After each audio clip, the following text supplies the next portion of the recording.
Cet immeuble de la rue Saint-Guillaume symbolise parfaitement l'état de décrépitude de nombreux bâtiments du centre-ville de Saint-Brieuc. Depuis l'été dernier, un dispositif de sécurité a été mis en place pour éviter son effondrement. Même chose un peu plus loin avec cet immeuble de la rue Ouvenagle.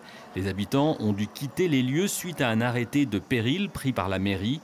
Désormais, un filet de protection recouvre sa façade. La faute à des propriétaires qui, au fil du temps, n'ont pas procédé aux travaux nécessaires à maintenir les bâtiments dans un état correct.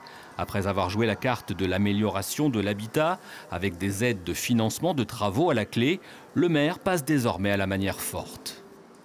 Ça fait des années depuis que je suis maire que je discute avec ces grands propriétaires qui détiennent presque la moitié de la ville, de faire évoluer ça en leur apportant de l'aide technique, des subventions, et ça ne bouge pas ou très très peu. Donc j'ai décidé de prendre les choses en main.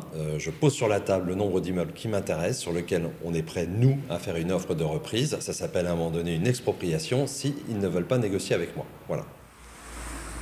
16 bâtiments, tous situés dans le centre, ont été ciblés comme prioritaires. Ils vont faire l'objet d'une DUP, une déclaration d'utilité publique, une procédure qui peut donc aboutir à une expropriation. Une initiative jugée salutaire du côté de l'opposition municipale.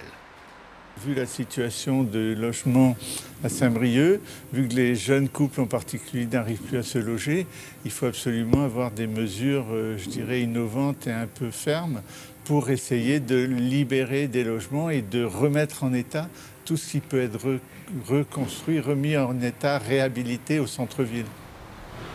Avant toute expropriation, 2 ans de négociations sont prévus. De quoi laisser le temps aux propriétaires concernés de réagir et d'aider à réanimer le cœur de la ville.